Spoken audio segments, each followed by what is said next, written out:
بسم اللہ الرحمن الرحیم۔ ہم بڑے فخر سے ان کے ریسٹورنٹوں میں، ان کے ہوٹلوں میں داخل ہوتے ہیں اور یہ اپنے لیے ہم نے اسٹیٹس سمبل بنایا ہوا ہے۔ میں یہاں سے جب گزرتا ہوں تو KFC کے اوپر ایک یہودی کی لگی ہوئی تصویر میرا کلیجہ چیرتی ہے۔ میں کہتا ہوں کبھی تو ہمارا مزاج یہ تھا، ہماری مائیں ہمیں کہانیاں سناتی تھی کہ باروں آئے دو انگریز، اگلے نالوں پچھلا دیس۔ اس سے مراد پاخانہ اور پیشاب تھا، اور آج ان کی تصویریں جو ہیں وہ ہمارے سروں کے اوپر لگی ہوئی ہیں۔ ہمیں تو یہ درس دیا گیا تھا، من لم یجد صدقہ فلیلعن الیہود، تمہارے پاس اگر صدقہ دینے کے لیے کچھ نہ ہو، یہودیوں پر لعنت کر دیا کرو، اللہ صدقے کا ثواب عطا فرما دیا کرو۔ لیکن آج ان کی تصویریں ہمارے سروں پہ لگی ہیں اور ہم ان تصویروں کے سائے میں بیٹھ کے زندگی کا عیش مناتے ہیں اور زندگی کی خوشیاں اور زندگی کی بہاریں حاصل کرتے ہیں۔ یہ افسوسناک خبر ہے آج ہماری جو حالت ہے آپ سب کے سامنے ہے۔ سگریٹ کی جو کمپنی فلپس مورس ہے، اس میں مسلمان جو سگریٹ پیتے ہیں وہ کمپنی 21% اسرائیل کو دیتی ہے۔ اس طرح ایک دن کے اندر ایک اندازے کے مطابق 96 لاکھ ڈالر روزانہ ہم یہودیوں کے فنڈ میں جمع کرواتے ہیں۔ کبھی ہم نے سوچا ہم کیا کر رہے ہیں؟ کبھی ہم نے خیال کیا ہم کیا کر رہے ہیں؟ میکڈونلڈس میں قدم رکھتے ہوئے مسلمانوں کی نوچی جانے والی بوٹیوں کو کبھی بھول نہ جانا۔ ہم عجیب لوگ ہیں، لا مکہ لا محمد کا مونوگرام رکھنے والے مشروبات کے بغیر ہماری انجوائمنٹ ہی ادھوری رہتی ہے۔ پے ایچ پینی ٹو سیف اسرائیل کا مخفف رکھنے والے مشروب کے بعد دل مانگے اور پر مجبور ہے۔ سوچے ہم کیا کر رہے ہیں؟ کیا لکس، رکسونا اور لائف بوائے سے غسل نہ کریں تو صاف نہیں ہوں گے؟ سنسلک ہیڈ اینڈ شولڈر سے بال نہ دھوئیں تو کیا گنجے ہو جائیں گے؟ لپٹن اور بروک بانڈ کی چائے نہ پئیں تو زندہ نہ رہیں گے؟ فیئر اینڈ لولی اور پونڈز کریم استعمال نہ کریں تو کیا چہرے بگڑ جائیں گے؟ وڈ لینڈ اور ایکشن کے جوتے نہ پہنیں تو کیا چل نہ سکیں گے؟ بس تھوڑا سا سوچنے کی ضرورت ہے۔ اور یہ کمپنیاں کرتی کیا ہے؟ ایک طرف تو اسرائیل کو سپورٹ کرتی ہیں، دوسری طرف یہ اپنی زبردست تشہیر سے ہمارے معاشرے کے اندر بے حیائی کو فروغ دیتے ہیں، اور دن رات وہ اس میں لگی ہوئی ہیں۔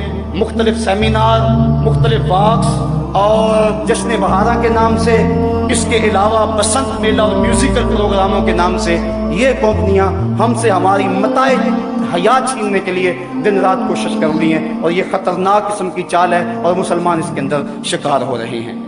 میرے صاحبوں، میں آپ سے اتنی گزارش کرنی ہے کہ ضرور آپ ان کمپنیوں کے اندر جائیں اور اپنا عیش اڑائیں، لیکن اتنا ضرور سوچ لیں کہ یہودی ہنڈوں سے تار تار عصمت بہنوں کو حشر کے دن کیا جواب دیں گے۔ کبوتر کی طرح آنکھیں بند نہ کریں اور ان کی طاقتور تشہیر کے سامنے بے بس نہ نظر آئیں۔ سوچو تمہاری رقم کہاں جا رہی ہے؟ مغربی مشروبات کو رات دن استعمال کرنے والوں، فلسطینیوں کے بہتے ہوئے لہو کا بھی خیال کرو۔ میں یہی عرض کروں گا، حضور ہم سے روٹھ نہ جائیے، ہم نے غلطیاں کی، ہم نے زیادتیاں کی، ہم نے آپ کی سنت سے منہ موڑا، ہم نے دشمنوں کی سی شکلیں بنائی، ہم نے آپ کی سنت کو کٹا کر نالیوں میں بہایا، ہم نے اپنے سروں کی مانگیں یہود و نصارہ کی طرز پہ سجائیں، ہم نے اپنی محافل کو حنوت کے طرز زندگی کے مطابق بنایا، ہم نے رسم حنا کے نام سے، ہم نے فیسٹیول کے نام سے بے حیائی پھیلائی، ہم نے مخلوط تعلیم کا ڈھونگ رچایا، ہم نے کیا کچھ نہیں کیا۔ تیرے دین کا جو ہے وہ حولیہ بگاڑ کے رکھ دیا۔ ہم خانقاہوں میں تھے تو صرف حق ہو میں لگے رہے، ہم منبر و محراب میں تھے تو ہمارے حجرے غیبت کی بدبو سے متعفن رہے، اور ہم اگر جو ہے وہ تاجر تھے تو ہم لوگوں کو لوٹنے کے لمبی سے لمبی مسافت کا آغاز ایک قدم پہ ہوتا ہے۔ ہم سمجھتے ہیں کہ ہمارے کرنے سے کیا ہوگا، لیکن ہم نے پچھلے سے پچھلے سال تھوڑی سی حرکت کی تو اس قدر ان کو ہوش آ گئے، اور پھر اس پر تلا یہ کہ وہ ان مصنوعات کے اندر جو لپسٹکیں ہیں اور مختلف مشروبات کے اندر خنزیر کی چربی ڈال رہے ہیں۔ اور ہم اگر کسی کو یہ بتاتے ہیں کہ فلاں شہر میں فلاں شے پڑتی ہے، وہ کہتے ہیں جناب وہ ویسے بتا رہے ہیں، ویسے کسی نے پراپیگنڈا کیا ہے، ایسے کب ہو سکتا ہے؟ ایسا تو ممکن نہیں ہے۔ اگر کوئی پراپیگنڈا کر لے کہ یہ چوزوں کو بلڈ فلو ہے تو آپ لوگ ساری پولٹری کی صنعت کو تباہ کر دیتے، اور کوئی بندہ مرغی کھانے کو تیار نہیں ہوتا۔ ہماری جان نہ چلی جائے، ہمیں اپنی جان کی بڑی فکر تو ہے لیکن ایمان کی کوئی فکر نہیں ہے۔